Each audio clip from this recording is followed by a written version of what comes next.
Speaking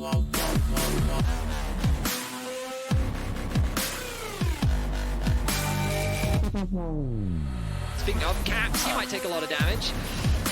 Flash in by Elyoya, and he does. Nice. He does take a lot of damage, Vedi. I go Drakos. I'm already. I can kill one. Eres mejor, Varo. Guys, do you think it's illegal, me looking Alvaro screen? I didn't see a rule that you can't look at Alvaro screen. I'm going okay. We win Supa. No, these fights are so fun, no? Holy so much. So fun, guys. Welcome back to the LEC Game 5, G2 versus MDK, a spot in the upper finals on the line. This is not where I expected to be, certainly where many fans expected us to be. MDK coming in as heavy underdogs, but after that Game 4, I'm kind of instilled with a lot of confidence in terms of what they're bringing to the table, gentlemen. No, absolutely. I think MDK right now, the way they're ramping up in this series is incredible, and it's fast-paced, and it's better than G2 right now. The gameplay is certainly looking solid. Yeah, frankly, they're getting owned. Like G2, I think this last game, I feel like they actually look very disoriented. I feel like Mad had so much control of the pace. They always set the pace, they always open first, and then, I mean, G2 had some picks on the, especially on the AD carries with the Nocturne ult, but I feel like in general, Mad was always in control of what was happening. And very impressive. Very impressive overall, and super obviously dominant finish to the game because of how the lead they were able to snowball. The most dominant game by far we heard from the cast. We take a look back at the last fight. You can, of course, just see, you know, at this point in the game, they've got Infernal. They've got Baron. It is one or two missteps from G2 that allow MDK to end the game here, but them winning in a fight, no surprise. Yeah, absolutely. I mean, they're still trying as well. I think this was a really nice utilization of the Shockwave with the Kai'Sa ultimate, but they're just not able to get it down. They're too far behind, and already having one member caught before the team fight starts does not help your case, even when the replay continues out. And I think it's just a story of this game where one person gets caught or we just don't have enough damage. Even though it's looking good, it's never good enough, at least not in this game. Yeah, I felt a bit bad for Yike. I felt like he was getting very, very caught out in many places with his Nocturne, and he never really found that ult that you really want in fights. I think they picked Nocturne to make combo with his Orianna, but I didn't see a single Nocturne Orianna combo this game. I think I'm right in that. And I feel like they never just found the angles. Well, certainly one that didn't, certainly not finding one that found a greater impact, right? There's a lot of scattered things, really hard to find that target to lock down, but I think to MDK's credit, something we talked about a lot, and something you brought up, Finn, about their success in Winter coming so much from support and jungle working together. This is a game where we saw that very, very clearly. We look back at the early game from Elyoya, specifically alongside Alvaro, finding a lot of these creative opportunities, Alvaro getting involved in the mid lane. It was a good look for the side of MDK. Even just this Roam Alvaro getting pressure on Caps, making sure Caps can't get the laning phase they want, and here Yike not flashing properly. I think here he's showing that Elyoya and Alvaro is just so much more in sync in these 2v2 3-3s, in this game especially, and we need to see more from G2 because this is not enough. Absolutely agree. I never like to single out one player, but I gotta say the early game from Yike as well here, we keep saying a name, there is a clear difference in terms of who had the better performance as a jungler, and it's been Elyoya as well. On this Vi, he was an absolute terror, and I love what MDK did in the draft, where it just felt like G2 thought they were going to get Vi again after having banned Morgana, but that just wasn't the case, and they just used it so well on MDK's side. Yeah, and I was skeptical, honestly, when we looked in draft in terms of what they got with triple AD carrying a Vi. I wasn't sure how well it would work, but the execution was consistently good. They interrupted Yike. They played well around Vision, not to give those angles for him to ult on those key targets. And we take a look at the series overall. Yeah, I mean, these are pretty favored stats for Elyoya. Yeah, but I feel like the stats don't actually describe the whole picture, because what Elyoya is doing, he's playing a lot more with Fog and is very decisive with his engages. I feel like whenever G2 finds good engages, it's either from like a good flank, a good TP play, or this series I think Mikyx has been pretty good. He has had some oopsies, of course, but in general he's been the like main playmaker today. Yeah, I think when you look at Elyoya, the thing that stands out to me is he's more involved with the team. He had multiple Morgana games where it felt like he was in the right spot for the counter ganks, and obviously K plus A at 14 is my favorite stat to look at in terms of jungle impact. You're participating in 4 kills, Yike participating in 2. It's been quiet from Yike, right? And I think this is a Game 5 situation where if Elyoya is allowed to run away with another early game, I'm starting to sweat for G2. Yeah, I think it's time to go red side and give Broken the counter pick, because I think this Myrwn shenanigans has to stop. What is he gonna blind pick top that he can like do? Because Broken has blinded every single game this series, and I feel like it's not fair. Like, please, can he have one? I mean, prophetic. As I get the news, Finn, you bring it up. G2 have selected red side. I think they might be done with the Myrwn shenanigans because again, Thank God, man. credit to Myrwn. Justice is Because served. on Euphoria this week, I didn't, we weren't clowning on him, but we were saying, man, at a certain point, come on, like you need to play the normal stuff. It's not enough to just play counter picks. Drakos. Apparently, I'm wrong. Apparently, you have enough in the tank to go 5 games. That's what I've learned today. I said this earlier as well, but if you deploy a guy like Myrwn on your team, you best be knowing you gotta play to his strengths. You can't get a guy that plays wacky pick and then tell him play on Sejuani, whatever it is, right? Sejuani is kind of wacky, but anyways, my point still stands. You need him on these kind of plays. You need him to be annoying at the enemy team, and I think this is just what happens in a best of 5. It creates its own meta, and the meta between G2 and MDK is that we need some counter picks. I mean, Deploy says it very well because it's like a battlefield right now. And Deploy there's the many Myrwn. explosions, a lot of things are happening, and it's very disorienting for everyone on stage right now. So I think now it's game 5. Everyone has to cool down a bit and really refocus because it's very easy to get caught in a moment, especially when everything is going chaotic. It's game 5, everything matters. So I think whoever is calmer in game 5, I think will take it. Look, spot in the upper finals on the line. Close to Worlds, but not there yet if MDK are able to pull it out, but very close.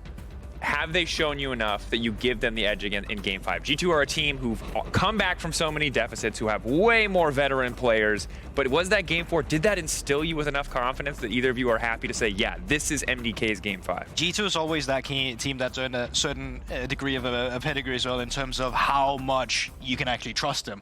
But historically, yes, I would give that to them. But in today's series with MDK, from where they came from 4 weeks ago, where it looked like they were not even going to make season finals, they were not going to be good enough for season finals, to right now in this series, going to game 5, I gotta say MDK, they are looking like favorites in it from what we've seen, and that's weird. No, I think G2's history, Cap's history, has earned him the benefit of the doubt. Like, I mean, I agree with you you. can only trust this guy in game 5. Guldborg, I know your analysis has been on and off lately, but I gotta say, I think G2 takes it again. All right. Before we get to a Swedish-Danish fist fight, as much as I would love to see yet another one of those, let's send it over to the casters for Game 5, MDK versus G2. Take it away, boys. I don't know who was wrong, but Neither I'm do I. probably I'm going to just- side with Finn. Yeah, I think I'm on Finn's over a side. Shyvana main. I think Poor GB. Poor GB. they had to nerf his build because it was so broken and he couldn't even get was like still 200 low, LP Masters. Yeah, We're getting ready for Game 5. G2 versus MDK.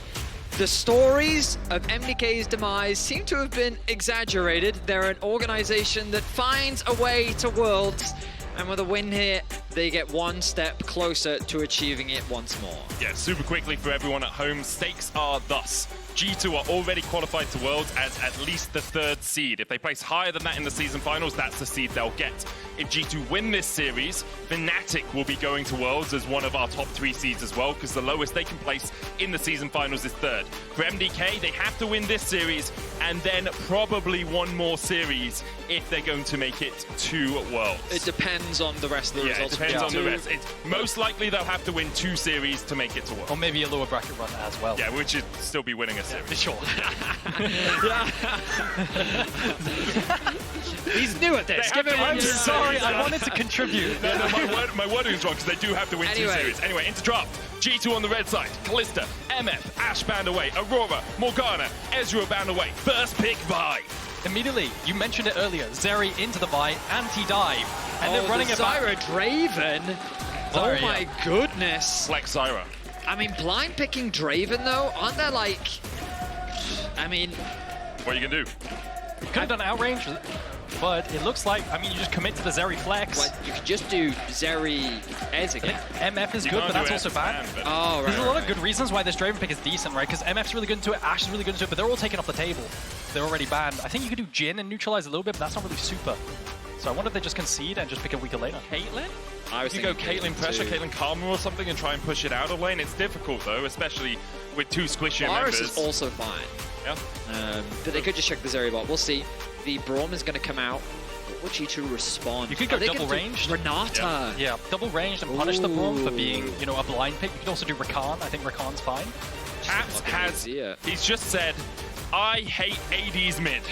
He hasn't played a single one this series. Which is shocking. He did so many Tristana games before that. I think his most played this It was summer Corki. was Corki at Yep. 13 games. Yep.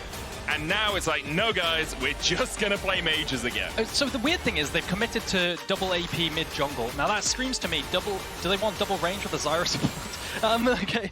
I mean, it's potential, right? Hear me out. It's a very long con. Zyra support. That's what I just said. Zyra support. Yeah, no, was that's that, what I mean. I'm reacting. Yeah, that's what I mean. Like into the Velvet punish. jungle in a game 5 for G2. I've seen it once before this year. Typically, didn't go too well. Typically, you don't really want double AP mid jungle, right? Yeah. It's not so great. I mean, you do get a pushing lane, which isn't bad.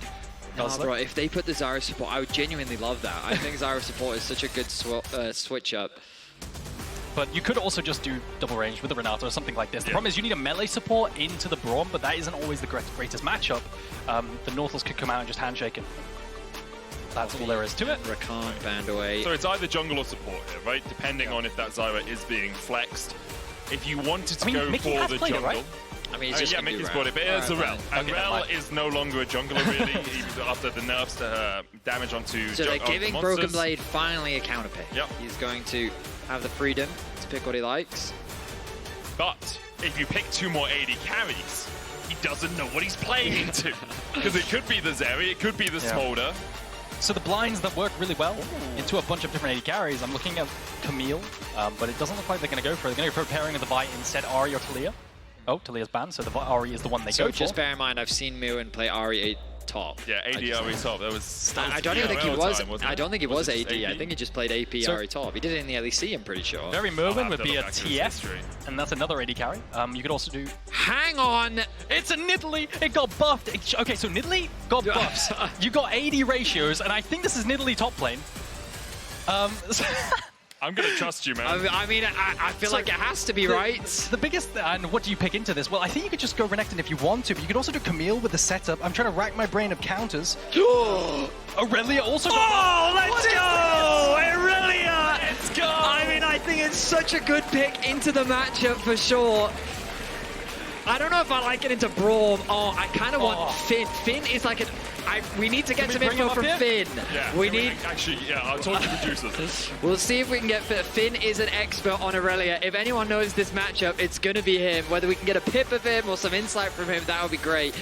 But my goodness, G2, Broken Blade finally gets a counter pick, and he's going to pick Irelia of all picks. So really quickly, you did talk about the AD buffs to Nidalee. It was 14-14. Her pounce now scales with her bonus AD, as does her swipe. The ratio is increased on her swipe. So her AD ratios are pretty much like, I mean, it's a 50% bonus and an extra 30%. So overall, she's a much stronger AD top laner if you want to play her there. Just to touch on Irelia as well, because she has also been buffed. We're just seeing a bunch of new picks. Irelia has had a passive more.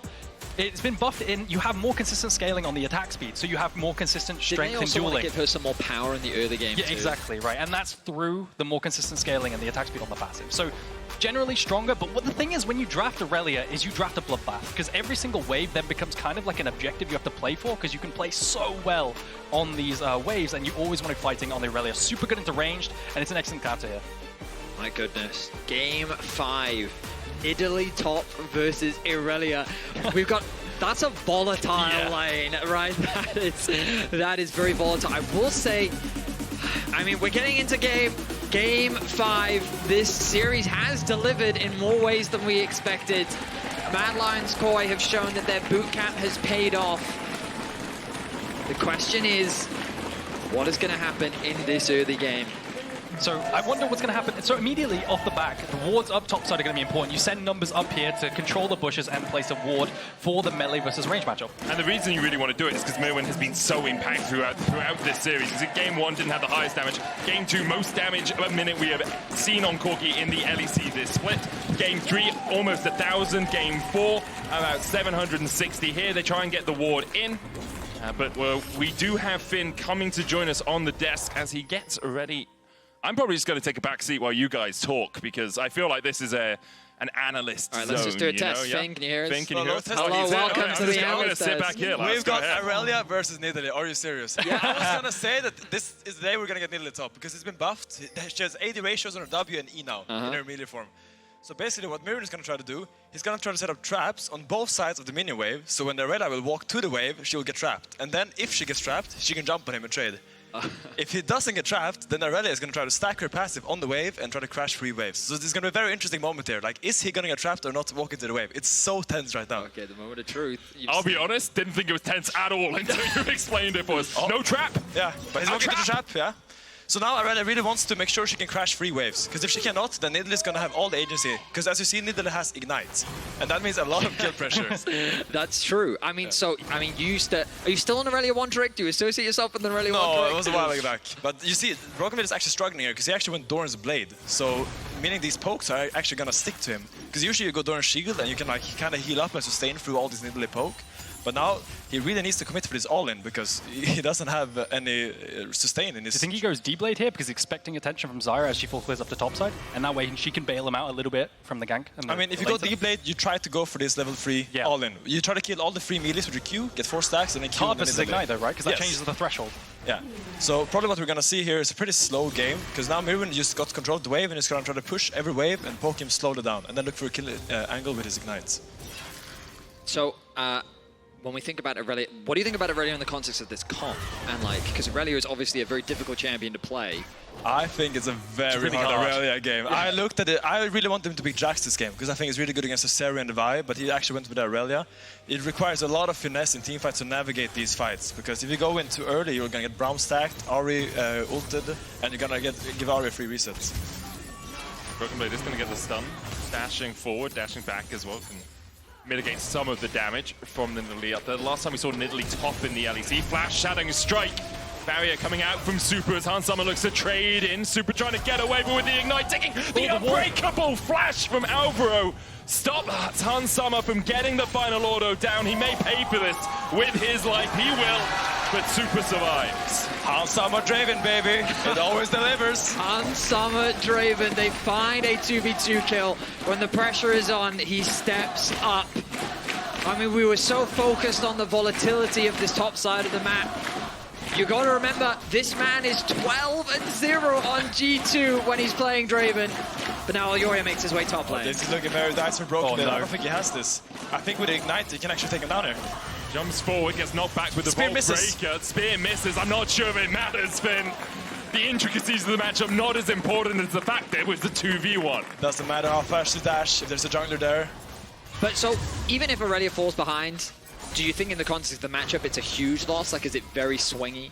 I mean, at this point, he probably has to wait until he gets his Vamp Scepter and can actually start sustaining up slowly. Because with Vamp Scepter, you can look for an all-in, and then you disengage. And then whenever you Q on the minions, you can kind of get all the health back and look for a second all-in. But now he's going to be really struggling in the 1v1 because you see a Bramble Vest coming in from Nidalee. This guy does not want to give this guy any agency in the lane.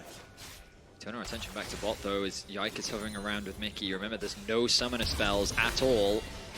Alvaro does have the stand beside me. Crash down. They managed to land the stun, but not the root from the Strangle Thorns. And because of that, Supa is able to walk away. Loses about half his health. Caps once again in the mid lane, struggling a little bit in the laning phase. And Finn, you don't have to stay here the whole time as a nope. Are there any more intricacies about this matchup you want us to know before you head off? No, I'm just going to say, I think Broken can be very happy that his bot lane is doing so good. Because that means Elyoya can't just keep coming top and top. He actually has to attend to that.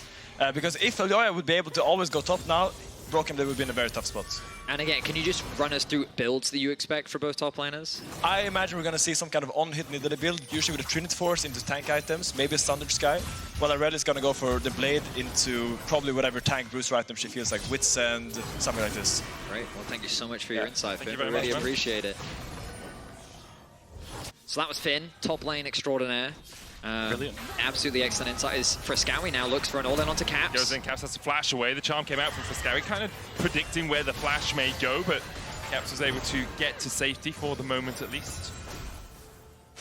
Volatility across the board, right? Trades, heavy trades down in bot side when you wouldn't really expect it. Neutral, you know, you'd expect a Braum lane to be fairly neutral despite there being a Draven on the enemy team. And the top side, that's where I really expected all the volatility to be. But even in mid lane, Flash has popped as well. So now that could be a regank, especially at 6 for Elyoya once he has ultimate onto the Azir. Looks like the Broken Blade actually opting for early attack speed rather than getting any lifesteal within the early matchup. We'll see how much that influences as Myrwn's Ignite is going to be off cooldown relatively soon. Hex Flash. Alvaro's here to protect Fresskowy. Charm always a possibility. Maybe didn't want to go too far. Just wanted to make sure the wave got in. We saw Yike also checking to see if the grubs had been started by Elyoya. Now Myrwn has worked his way down from the top lane to pick them off for his team. Might actually even just be using the grub pit as a quick avenue towards mid. Get some vision in. Myrwn utilizing the the fact that Nidalee is one of the fastest junglers in the game, like the ability to move across the map, right? So utilizing the bushes and roaming down to mid to potentially fish for something on a slow push crash. So utilizing the ability really well. Now, we've seen supports move mid a lot in this series, but the problem of Alvaro doing that now is that Hans Summit is 2 levels up. Supa's very close to level 5, which he's going to tick over to now. You can see why Supa has to respect this so much. That's going to be a lot of farm lost. The plates being secured for Hans Summer is massive as well, and this bot side of the map is starting to get very problematic for G2. Look at top side. I think that, yeah, there could be an all-in here. Like, he has ultimate now, and level 6 is a very goes in. big There's power the spike. Vanguard's Edge. Flawless duet. Back Myrwn flashes from it, but Broken Blade flashes to follow. It's going to be a 1-for-1. Both the top laners trading their lives in a gladiatorial battle. And that's a huge wave lost as well for Myrwn. He doesn't have TP to get back to lane, he has Ignite. The level 6 power spike on Irelia is absolutely massive when you play on these slow pushes, and Irelia with Sax is just absolutely Thanos. So he plays with the power spike, uses it, finds the all-in, and trades 1-for-1. I mean, we talked about how volatile that top lane matchup can be, and Broken Blade, demonstrating his proficiency, is able to find a kill, but the gold still ever so slightly in favor of Myrwn. He's able to still catch a lot of that farm. Intense reaction from Broken Blade. Fervent clicking. Yeah. There we are. There we go. So he W's the Q from the spear, and then finds the ulti, and then finds, chains the marks. Unfortunately misses the E, but it's a 1-for-1, and the wave stay is just fantastic. And he wasn't quite in range of the cannon minion to be able to Q out of it to safety. I wonder if he opted for the Rika bow instead, because he didn't want lifesteal into the Bramble Vest anti-heal. I think that probably is a thing. Also for the threshold on the minion kills with the Q. It may have also been that he was just short on gold, so that was just the best item he could buy with the amount of money that he had. Either way, MDK now turn their attention to the bot side of the jungle. Fresskowy is hovering with them. Yike recognizes that is not a safe place to go. Well, Yike saw the ward come over towards his Gromp, cleared it out, so he knows definitely that Elyoya is in the area, and with Alvaro missing from bot lane, it makes sense just to pay your respects. It was only a wolf camp that would have been stolen away from him at that moment. Broken Blade looking for that flawless duet again, lands the stun onto Myrwn. Does have those plated steel caps complete, so is relatively tanky, can eat some of that damage from the Irelia, who dashes back in with a double blade surge. Flawless Vanguard's Edge is available for BB as well. Defiant Dance to reduce some of the damage, dashes back and gets to the cannon. That Q reset paying dividends for Broken Blade. The ult cooldown was very close there. It looked like it was off cooldown and he didn't throw it out, but it was actually like 5 seconds away. So not going to find the all-in there, but nice trades with the Q cooldown. Supa commits the ultimate. And someone's just going to walk that one off. I think Supa just wants to clear out the wave a little quicker so that he can go back to base. And yeah, not too much going to happen off the back of that. So nothing too ambitious from him. Elyoya hovering around the top side. The wave is in a nice spot for Myrwn. I really want to see Vi actually full send it up topside, because the trades are completely volatile, right? They are trading off of every single wave and all in inconsistently, and with the pointing click from the R on Vi, I think it could be a free kill if they want to. You can even send up supports, and that's exactly what Mikyx is going to do on these grub spawns. I do like this itemization from Myrwn. Alvaro and Fresskowy are moving too, though, Vedi. Oh, a lot of people are up here. Broken Blade has the ultimate available. All right, yeah, I mean, Myrwn's itemization makes it that much harder for Irelia to just kind of capitalize on. Once you reach these certain level thresholds, you just have so much more trading power, and you're seeing how well Myrwn is able to weather a lot of those extended trades. Even if they're not quite going in his favor, they are very, very close. So the thing is with Irelia is she's not good at fighting in the river. She needs minions, so generally you want to fight in the lane and then, have your stacks, because you can't stack up in the river without landing your ultimate or your E, and you're very dependent on it. It's very awkward, but that's why I thought maybe it would be difficult to secure these grubs. I suppose you could stack up the mites, but regardless, going to go over to the side of G2. And G2 invests 5 players up towards here, right? Hans Summer is so strong right now with a BF sword and a Vamp Scepter on his way to that BT. Supa does get the push in bot. The waves are going to be sacked down there. Yike flashes away from the Glacial Fissure, but still hit by the edge of it. Elyoya will chase him with the Cease and Desist, but the Stranglethorn's coming out. Means Mickey's here for the Magnet Storm. Blast Cone gets Yike out. Fresskowy dashes across the wall with the Spirit Rush and will be able to kill off the Zyra first. Mikyx the next to join him as MDK find 2 off the back of the grub play. A nice collapse as Yike just doesn't have the assistance needed to get out of the river. Once the Braum Q is applied, it becomes a very easy chase down. Vanguard's Edge onto Elyoya. Broken Blade trading in. When you get that Ionian Fervor stacked up, all that extra attack speed does so much work. That passive you were talking about. It does mean that Broken Blade no longer has an ultimate. Myrwn always has his, obviously. Here's the Nidalee, gets to demolish proc, and gets his first plate of the game. And that's going to let Myrwn play more aggressively consistently now, because he's seen that the ultimate has been used. But I think here, if this is the fight right here, yeah, so they have no priority. And you can see they split apart. The top side of the map, you see Irelia, Broken Blade, not wanting to fight, he actually leaves and goes back to his tower. Yike places it all underneath him. And it looks like they've wasted so much time, which is great, but the reality is they just don't have numbers. Myrwn and everyone else have collapsed, and they find the picks onto G2. With Caps, with Hans Summer, who has the majority of G2's gold lead on him, or the lead that they have in any lane going down towards the bot lane, MDK knew that basically it was on as even on the top side. Now they have a lead in jungle and in mid. Broken Blade rather doesn't have ulti still, so Myrwn is just free to auto-attack consistently, stacking up that grasp and fight. He's playing with no fear right now because he absolutely can. Out of mana Broken Blade as well means there's no all-in threat. Nice play.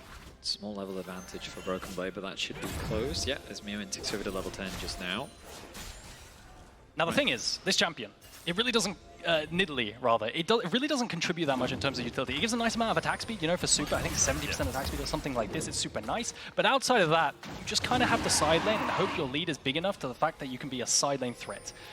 You offer no real utility in team fights, especially when you're the tank builder, not AP, you don't have a poke win con either. You are purely a side laner. The reality is we'll see if that matters in the end. Magnus Storm. They go on to Fresskowy, who Spirit Rushes away. Caps holding on to the Emperor's Divide. The Charm hitting onto Mikyx, but again, Fresskowy burning that flash is all that really happens in that sequence.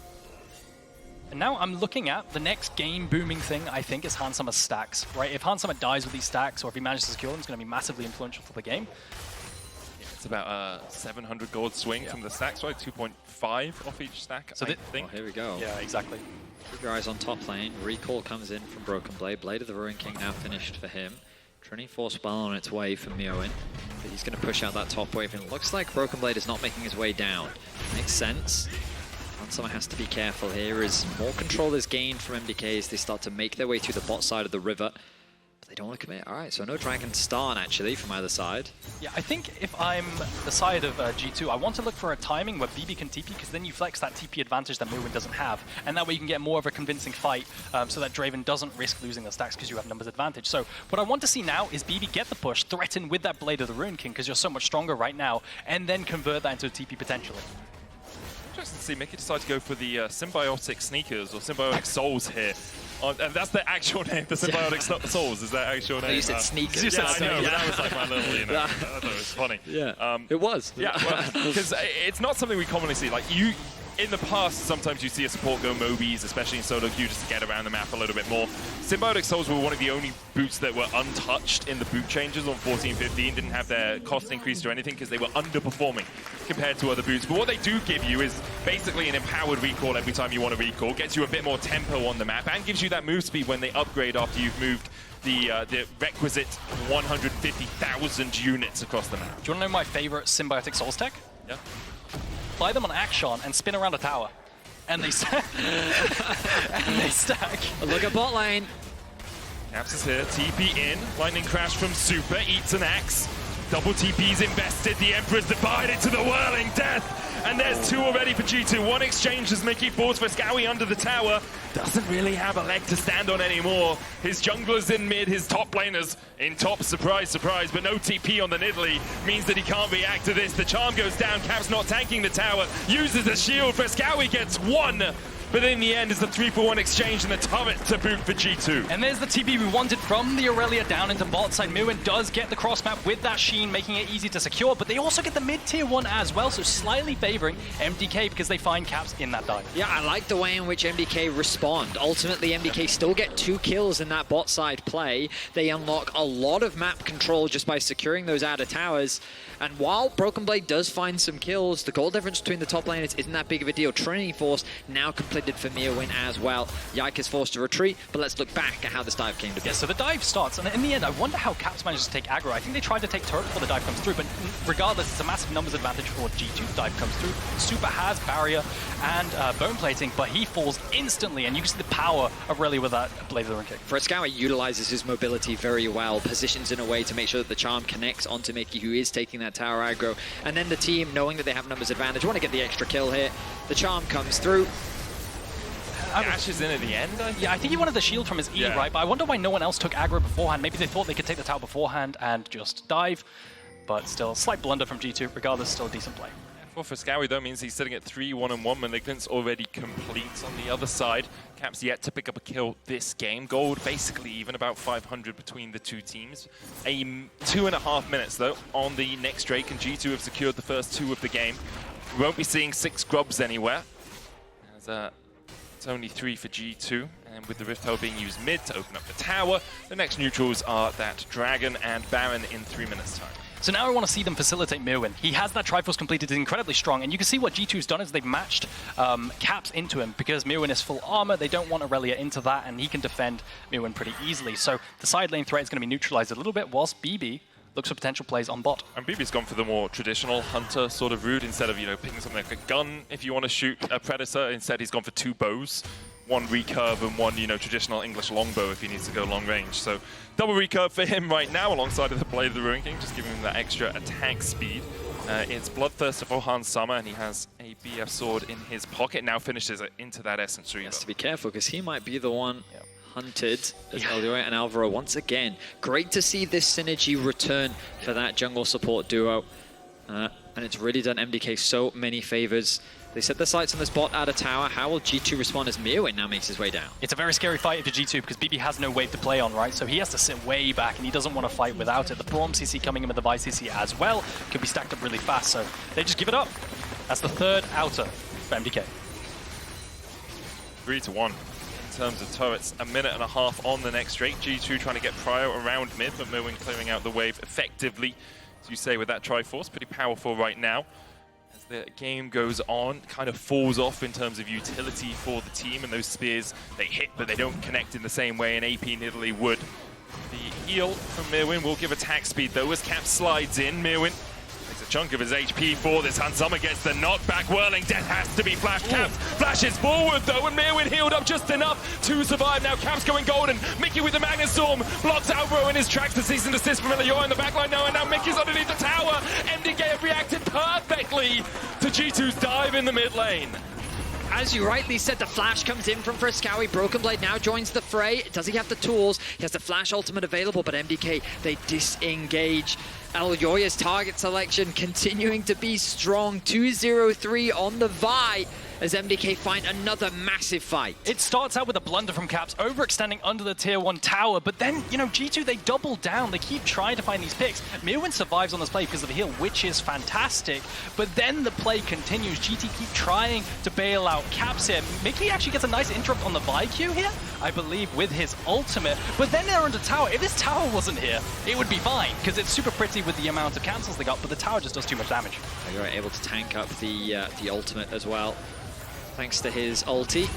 And again, just a numbers advantage situation. G2 and Caps out of sorts, a player that we've seen pretty consistently throughout the year, making that mistake, finds himself at a 1.2k gold deficit. But how has this happened? G2 get the Drake. Well, it's mainly because MDK they lost a lot of HP in that exchange. Yeah. And so then Draven, still being full HP, it's a difficult objective to contest.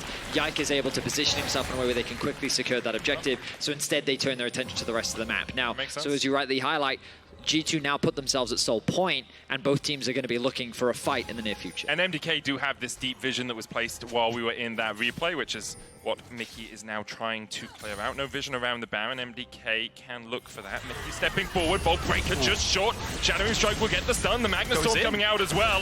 Mikyx looking for it. TPs immediately as soon as the ward's down, but Han Summer is locked up by MDK. Vanguard's edge in by Broken Blade. He's got to do something incredible here if he's going to turn this around, but he's stunned up, charmed up, locked up, and he dives back in with another Blade Surge. He'll get one. So far, a 2-for-1 exchange in favor of MDK. Fresskowy has a Spirit Rush and Supa has a flash to dive in. The Emperor is dividing nothing as Supa dodges away from Caps. Myrwn finds Yike. Caps tries to get the damage down. He will take out Supa in the end. But the Orb of Deception from Fresskowy finds its mark as MDK clean up the fight. Mikyx gets picked, and I think what he thought he could do was buy enough time with an engage that the TPs could come through, and in the extended play with the time he bought would be winning for their side. But it's just so early, and it'd take too much time in the first place. You see, nothing connects onto Mikyx. I think he could have gone out here. It's MDK using all the vision that they'd set up to set up a trap onto Mikyx. Hansama, though, is left isolated when the engage comes through, and that target selection was fantastic. Then the Irelia comes in for the engage. Ideally, he wants to lock up Fresskowy, but this is where you see the Braum acting so much value, stunning up this Irelia, making it so difficult for her to play into the fight, especially without the support of her team. Now, Mikyx may be caught out once again. Jump across the wall, but Hansama is the key target for MDK. Hansama flashes away the charm expended by Fresskowy, but that will be back up in a couple of seconds' time. The Baron perhaps now in MDK's eyes. A series that was expected to go G2's way. They were able to find all these comebacks against Fnatic, and the criticism was levied towards them around, can they fix their early games? And MDK is challenging them. They're looking to fight them. They're skirmishing them. And here in Game 5, they're looking to get the better of them. They have a strong lead. They have the kill lead. Their mid lane is 5-1-2, and Caps is not making the plays that we normally see from the man in the mid. And if you told me it would be Myrwn and Fresskowy gapping this entire series, I would not, be in this position to believe you, but Fresskowy is playing so much better. Caps with the blunders in the mid lane, under the tower, and then that failure of a shuffle onto Supa. Not playing like the person we thought he was. For MDK, the resilience as well. Game 1 was one-sided. Like G2 got that massive lead and it just closed out the game quickly. MDK bounced back. Then Game 3, they were 200 HP away from winning that game as well. And still they've managed to bounce back. MDK, we have seen throughout summer, even throughout spring, perhaps would have collapsed by this point, but the time they spent together, the boot camp they've done, Elyoya catching Mikyx here. Ultra Shock Laser, Caps diving in for Myrwn, doesn't have the flash, does have the pounce to try to dash away, but G2 are collapsing on him and Myrwn has no way to get away from this. Mikyx with the Magnet Storm locks up Elyoya, the Glacial Fissure coming out from Alvaro, Stranglethorn's just short of the knockup. Supa and Fresskowy are starting to collapse. Supa could dash in, but immediately would be met by G2, who have found one kill in this. Myrwn down, 30 seconds before he'll respawn. There's a tower in the top lane, and G2 will set their eyes upon that. Does leave mid completely open though. Look at Fresskowy, makes his way towards the wave, catches it, starts pushing that in. He may even be able to set up a siege, but numbers difference. G2 have 5. Caps has flash, and Supa can't dash away from it! The last time the Emperor divided, it was an imaginary number, but this time it multiplies G2's lead. Fresskowy still pushing in mid. The tower will fall in the top lane. G2 are going to start to back away. Fresskowy's looking for that inhibitor tower. Can he get it in time before G2 are back out on the map? I think the answer is yes. Fresskowy will take the mid inhib tower. And I wondered if G2 might turn their attention to that Nash with 2 AD carries, essentially 2 AD carries in Caps and Hansama, as well as the Zyra. I thought the DPS would be there, but they opt to defend and play for the tempo onto the next dragon, securing Mountain Soul. My goodness, G2. It's obnoxious how they consistently find these picks. They find ways to catch you off guard, and if you're not prepared, they're ready to try and punish you. And MDK, they found so many good fights. They've been punishing the miscoordination that we've been seeing from G2 when it comes to the 5v5. But when it comes to these isolated targets, these side lanes, that is where G2 has been getting the better of them. And talk about it. Look, Myrwn in the mid lane. Mikyx. Stun does have the flash. G2 can look for a little bit more of a chase. Broken Blade going in with the Flawed Duet dodges the spear. Elyoya on the flank, not spotted on any vision yet. Fresskowy neither. Myrwn steps forward for another spear. The control ward comes out from Mikyx to see that Elyoya was looking for that flank. Supa dashes across the wall. The Flawless Duet just short of Alvaro's heals. G2 don't actually have to fight for the Drake if they don't so desire. It's a sore point for them, but they could just go for mid-tower. The Dragon down to 7,000. Charm on Mikyx. He's almost down already. Myrwn dashes forward. Mikyx with the shield from the crash down. Gets himself to relative safety, but how relative is it? He's only at 300 HP and no Warmogs for him. He went Locket first instead. The Drake secured by MDK, and they might want a little bit more. Don't want to give G2 easy access to this mid lane. The tower's still very healthy. Mikyx's going to reset. A 5v4 is on the cards here. Mikyx stays around, realizing that his team's being collapsed on. Spirit rush forward into the charm. Cat spots the stopwatch. Mikyx goes in with a Mega Storm, and Hunsummer has so much time. The Vanguard's edge on the backline as well. Already Supa's down. Hunsummer begins to open up. Cleanses away from the concussive blow stun. Alvaro is sent to the grave. MDK escape with only 3, and G2 turn their eyes towards the Baron. MDK thought Mikyx had recall because of that chunk. He finds the insane flank, catching them off guard, and finds the 3-man. That's the most impactful 200 HP Rell I've ever seen. I can't believe Mikyx was able to find that type of an engage. The flash into knockup into 3-man connect. MDK is completely divided. You've got them trying to flank on one side, will catch the wave in mids, and it ends up splitting their resources far too wide. Let's look back at how this all fell apart for MDK. So what happened was Mikyx didn't buffer the initial CC, gets massively chunked, and the MDK probably think he's recalled, but look at this massive ulti. Caps uses the Azir tower as well, and it's a beautiful engage from Mikyx. And while those three are kind of dealing with the bot lane of G2, on the other side, Broken Blade is diving onto the AD carry and trying to make it as difficult as possible for Supa to play. And I can tell you right now, Broken Blade is making his life difficult. If that Braum isn't there, he just has free reign onto this area. That alongside the Stranglethorns coming out from Yike just means you have to evacuate the dance floor. You can't stay there and tango. And we saw Supa being caught out by G2, who now have the Baron. Still the gold lead in MDK's favor, but it's only 200 right now. The Baron remains for 2 minutes for G2. They've technically lost about 700 gold off it so far. You get 1.5k just for taking the beast. Now MDK still on the front foot. Caps facing. Wonder if he's finished that Leandries now. Has the Haunting Guys and the Fated Assage. There we go. Zhonya's on its way back off cooldown as well. 2 items across the board. Well, Broken Blade has 2. There's 2 for Yike. Caps on 3, and Hunsummer the same. Only 2 for Supa so far. 3 for Fresskowy. Elyoya on 2, and Myrwn. The Abyssal Mask has been completed for him, upping the damage output of Fresskowy in these fights. And I don't think what we haven't seen enough of from MDK is utilizing that Ahri buy duo to just full send onto a target. I think G2 has done a really good job of just huddling together and making it super hard to find target access. And because of that, I think that's why G2 have been winning these fights. MDK really need to pull together. Elyoya needs to lead the charge, or charm fishing with Fresskowy needs to be important as well. I mean, one of the best fights they found was when they set up this pocket of vision, they find this pick onto Mikyx, and then they collapse onto the Draven, right, who doesn't get an opportunity to move. They need to find these picks as G2 threaten that tier 2 in the top lane. Elyoya comes in from the flank, but will be spotted by Yike. Baron only has a minute left, and G2 haven't really cracked a tower with it. Cap's going to clear out this control ward. Doesn't walk to join his team. Elyoya waiting to see if they can get that Vi Ahri combo on Caps, who does have TP. He'll hover the bot side. Makes the most sense. Cease and desist on Caps. Pops the stopwatch. Immediate TP in by Broken Blade.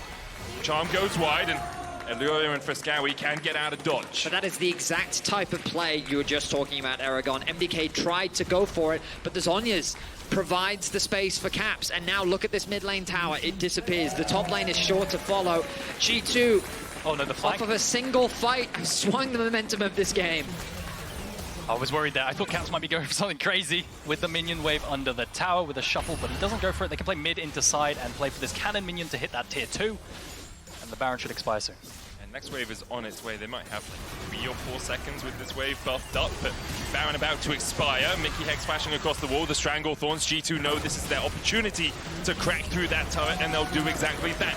The Baron expired, 2,000 gold lead for G2 at the end of that buff. Drake up in 1 minute's time. G2 will want to reset and get back on the map down towards the bottom side.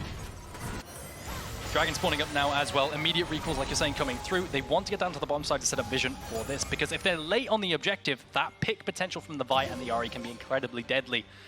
Mikyx's going to have to do a lot of work in this phase check. That's exactly what MDK need to use. They need to use this window now. Alvaro has rejoined them. Let's set up this vision to see if we can catch G2 out while they're looking to approach. The smart play from G2 should be to play through mid first and then gain access with priority on the wave through the river. But MDK, this is a great observation, and this is something that Mikyx has to keep track of. Where is the jungler? Myrwn on the flank is not something you have to be too afraid of. Supa dashes across the wall, sees an assist. Magnet Storm, though, Elyoya's in. Supa dashes in as well with a lightning crash. He's trying to take the damage down onto Caps. He'll get one. Hunsummer flashing forward, just able to dodge the charm. Myrwn trading up towards the top side, kills off Broken Blade, and now G2 are split. 4 of MDK still surviving. Mikyx trying to sacrifice himself to keep Hunsummer alive, but he just can't do enough. MDK find 4 in the mid lane. It's Caps that falters. He overforces the fight. Supa is able to navigate his way past the engage, and Myrwn wins out on the 1v1. Broken Blade turns his attention to the top lane, says, fight me to the death, and Myrwn does just that. 4 members alive. MDK, I wonder if they'll look to end the game. It just feels like with the fight, the way that G2 want to fight is they want the enemy to come into them. Because if you're trying to run into a Draven and a Azir and a Zyra, you're going to have a really bad time. But Caps just fully sends it, like you said, Vedius. And it's just not optimal. And then the 1v1 in isolation's not great. And Handsome has to flash in to find a kill, leaving him completely mispositioned. A lot of summoners used. Caps and Hans Summon now without Supa, of course, did have to flash as well. But Fresskowy's in a great position on this Ahri. They'll deny the soul once more. And MDK telling G2 that we will not go down without a fight. So take a look at this, right? Caps makes a mistake here. I don't think his Zhonya's is on cooldown either, and Mikyx tries to break up the engage from the Vi and the rest by engaging on the backline, breaking up the ability to DPS. Now Caps is completely stranded in isolation. He almost takes down Supa. Take a look at topside. BB falls. This was a huge surprise to me, but I guess this is the state of Nidalee at the moment. Yeah, exactly, cutting the healing potential. And, I mean, one crucial thing as well, Yike over the wall doesn't actually land the route. He kind of predicts that they'll walk forward, and he completely misses it, which means that Fresskowy then has this free way back into the fight. If he could have been denied, there could have been an opportunity for Hans Summon to really unleash in the fight. Yeah, huge credit to him. And you can see how close these fights really are, but ultimately we're still 4 members of MDK staying alive. They secure first inhibitor of the game. Baron is coming back up. We return to mid lane. Perhaps Caps trying to punish flash cooldown overly hard, needs to tunnel a little bit less on the shuffle, and I feel like just needs to auto-attack. If he just sits in the backline, that's how G2 win this game. I think you summarized it really well. They want MDK to come into them.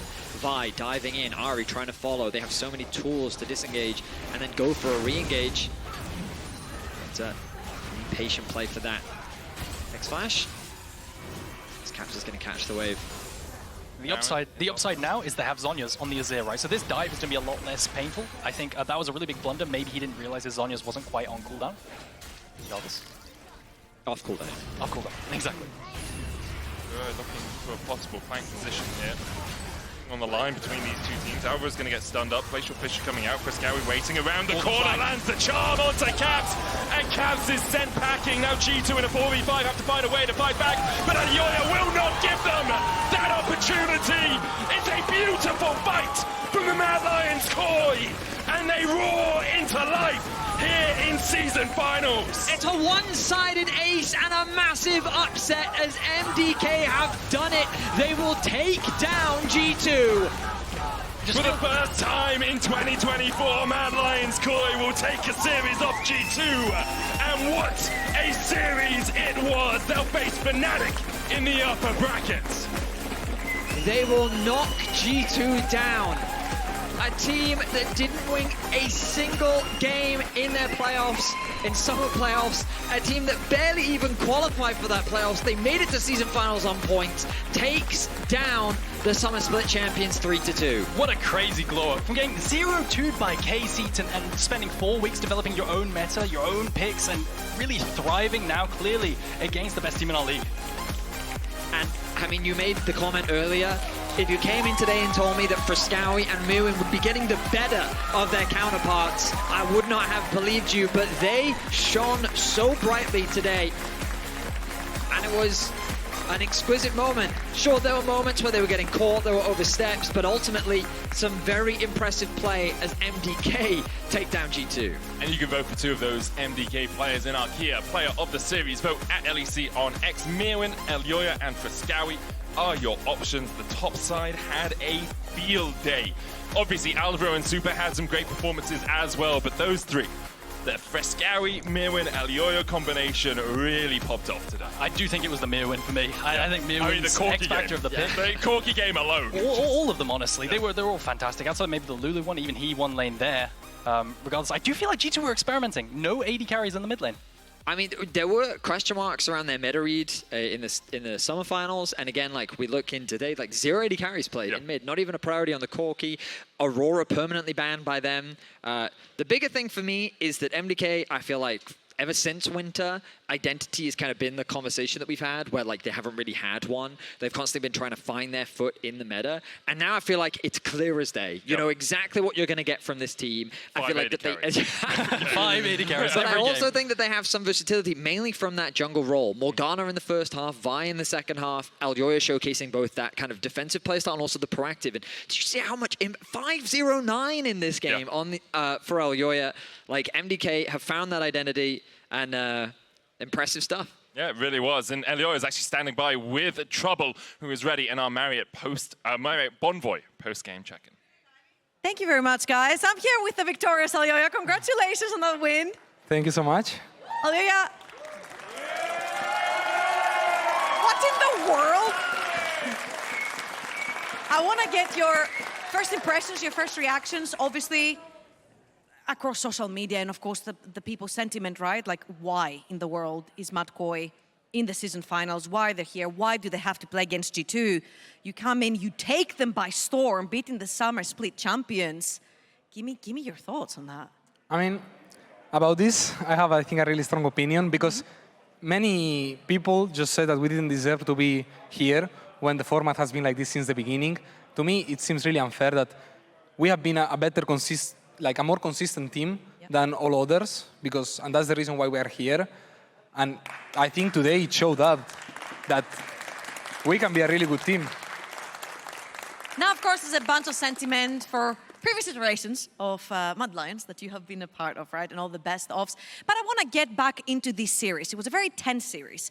And when you came in this year with this roster, you guys brought chaos when it came to the draft. And usually it was G2 that was bringing this today. Do you feel like the chaos that you guys bring, the new picks, maybe put them into a corner today? I think they for sure did. I think they were not expecting any of the champs. Even ourselves, we were not expecting some of the champs that we played. Okay. So, but overall, I'm really happy that we could take this identity back. I think we are back. Okay. So I'm really happy right now. And overall, I think it was a really great series to watch, really entertaining. 4-1 for us. The game that we should have ended and we didn't end, that's a 4-1, so we take those. You know what? I wanted to ask you about that game. Please do walk me through game number 3. What was it? 2 auto attacks potentially from the Nexus falling? What happened there? We got a bit excited that we had to end there, and we learned from our mistakes in this last game. So still, I think we played better. I would say that then we didn't play better than them the fight, so we lost, and we deserve to lose. But still, I take it as a win. For me, it's a 4-1 today, and for the whole team. I mean, you guys were literally 2 auto attacks from killing the Nexus, so it maybe counts, not maybe on paper, but it sure counts in the way that you guys played to get to that Nexus, right? Now, I want to take it a little bit over to the jungle. That was a very Vi-centric series. Whether you played the Vi, whether the Vi was taken away, whether you were picking the Morgana to counter the Vi, why do you think this champion has risen up in priority in the LEC? I think it fits European teams really well. Like, it gives a really easy engage, and it's really like good to make catches and to just catch people mispositioned. And I think today there were a lot of mistakes. Even in game 5, you could see that just overall there were a lot of picks. So I think Vi is really good at that. And what do you think about the Morgana counter pick? Because we saw it yesterday as well, right? Yeah. Razork picked the Vi, and there was Shio picking the Morgana, but it didn't necessarily really matter. I think it's a good answer. It requires good hands, which I didn't have today with the Morgana. So I think it has more potential than I showed, but still, it does the job. Like, I think that game 3, we should have won it with how ahead we were with Zeri Morgana. It's really easy. I just put Black Shield on him and he goes forward. So it's a strong combo for sure. I guess there's a few complications when there's more than 1 CCs for you to Black Shield, right? You gotta be on your A game. And sometimes when there's too many things happening, it's very difficult. Now, I want to ask you about something that you mentioned earlier. You said we even brought out picks we weren't even expecting. We saw a Nidalee, we saw a Vex, we saw Corki going over in the top lane. I want to ask you from your side as a jungler, how does that have any implications on your playstyle? Because suddenly, you can have a tank top lane, right? And you don't even have to path towards it. You can just perma-path bot lane and get your AD carries fed. Yeah. However, if you have a volatile champion over to the top side of the map, everything changes for you too, right? So, before this series, maybe I could throw some flame to Myrwn because he's like playing these weird champions, which honestly I don't care. I really like when he plays these champions. But after the Corki he played, you know, like I just have to be silent and like, appreciate him, you know? Like he took us to here, it would be a 0-3 if not, so hey, it's good, it works. All right, so if you could put him on any pick at all, it's not Myrwn, you take the nameplate off, he's waiting over in PGL, what champion would you put him on? For the top lane? I mean, I think junglers share the opinion here. A good Renekton is just... Good Renekton? It's just the dream, you know? Easy setup, strong, it gives you anything.